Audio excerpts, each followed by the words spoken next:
Hi, I'm Jeff, and today we're checking out Terminus Zombie Survivors. I was perusing Steam the other day and ran across yet another zombie game, except this one had overwhelmingly positive reviews. Of course, I immediately clicked on it, watched a few seconds of the trailer, No one saw the infection coming. and clicked right off. I'm not a big fan of turn-based games, but this game changed that for me. Just like Project Zomboid, this game captures the most important aspect of a zombie game, making the zombies and survival challenging. Zombies are deadly, food and water is scarce, rain, cold, boredom, everything plays a factor in this game. So join me in my first playthrough. This is the story of Miffy and their journey to Terminus. Meet Miffy, a soldier, an expert at close combat, and who's addicted, has a preference to coffee. Let me break down the basics. I get hungry, get thirsty, need energy, and have to stay happy. I have a certain amount of action points to use up in my turn, and once I end my turn, everything else moves and 1 hour passes. I started in a house, picking up and looting everything I could find. I found some basic materials, books, but most importantly, a bat. I then ended my first turn, and nothing happened. It was a little unsettling. I don't like seeing zombies turn in progress and not seeing a zombie, so I just became more paranoid. I looted a raincoat and got some more medicine.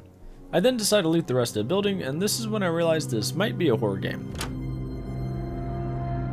I do not like this. Thankfully, the building was empty and I looted the fridge and got what I thought at the time was a lot of food. I then stepped outside and met my first zombie. We stared each other down. And I turned and left. I searched the building's surroundings and with nothing else I decided to enter the next location. In this game, moving to another location takes a ton of AP, so when you enter the next location, you're left with little to no time to react. I found another house. The window was open with glass shards on the ground. I entered, opening a door, and on the inside I was met with a corpse. I stocked up some more food and water and ended my turn. I was already thirsty, so drank all my waters and mustered enough courage to go check on the corpse. Apparently searching it would cause disease, so I decided not to. I then found a broken lantern nearby, which I didn't know at the time was a very important item. I also found a watch, but if I learned anything from Project Zomboid, it's that watches could really screw you over. I found 2 fanny packs and joked to myself about wearing both of them, but that's the thing, in this game you actually can't. The rest of the building was clear of zombies and also had some makeshift armor and yet another bat. I was feeling very confident about my odds in combat, but also very uneasy that I've only seen 1 zombie so far, and the blood outside didn't help. I covered the window and slept in the house. I stared at the wheel turning and the zombies turned in progress, threatening me at the bottom. And then I woke up in the middle of the night. And this is when I realized just how dark nighttime is in this game. This right here is what I can see. Absolutely nothing. In the dark, you can only see what's immediately in front of you. I should have expected this logic after the fanny packs. I tried to use a lantern, but needed a screwdriver to fix it. I also couldn't sleep. I probably shouldn't have slept at 4 in the afternoon. I paced around the building for a bit, took 1 step outside into the darkness, and nosed right back into my room. I then just stood in that corner for literally 6 hours. When morning came, I uncovered the window and made my way to my next destination, during which I realized you slowly take damage from the cold as well. Great, more to worry about. I then discovered another house, but this one was in far worse shape with blood everywhere and a corpse on the inside. I found a sling bag, so I was now rocking 2 fanny packs and a sling bag. Plenty of space for all my bats and food. I went to the next room and was met with a zombie standing near the window. I ignored and kept looting. Luckily I found a working lantern and yet another fanny pack.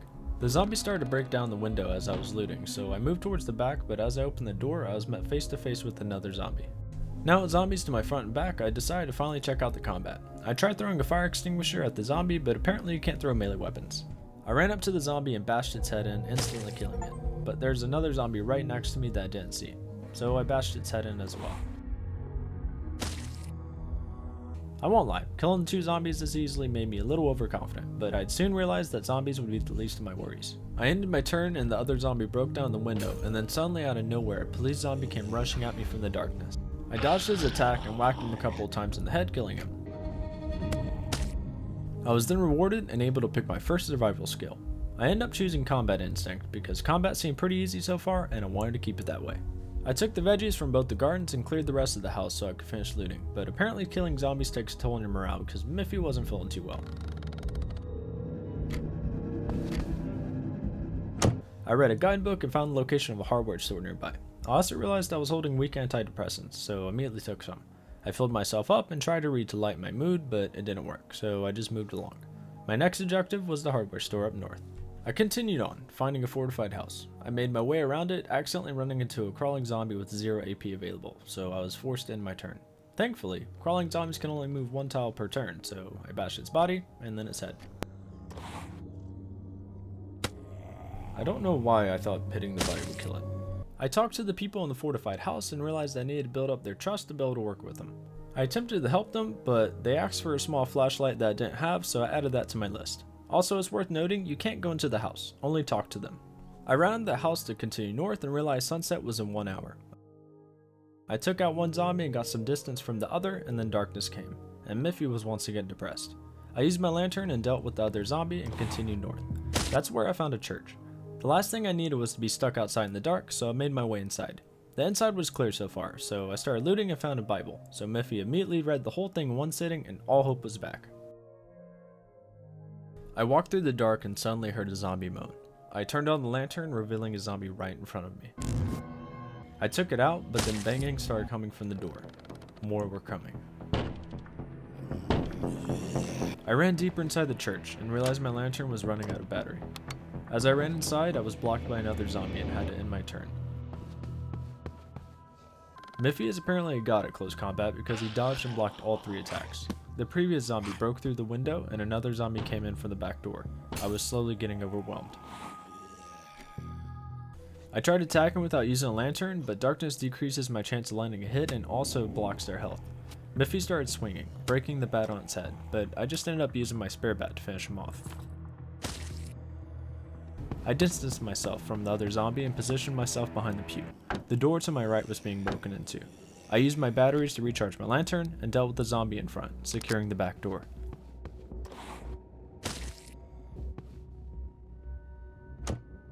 The zombie broke down the door, so I rushed over and killed them as well.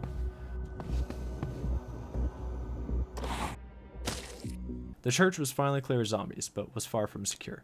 The south side had a broken window and a broken door. Unfamiliar with how to repair the door, I decided just to cover the window with a cloth and hope the zombies didn't come through. I filled up but was running low on food and only had 1 bottle of water left. With nowhere else to go, I slept in the corner of the church that night, hoping I wouldn't be attacked.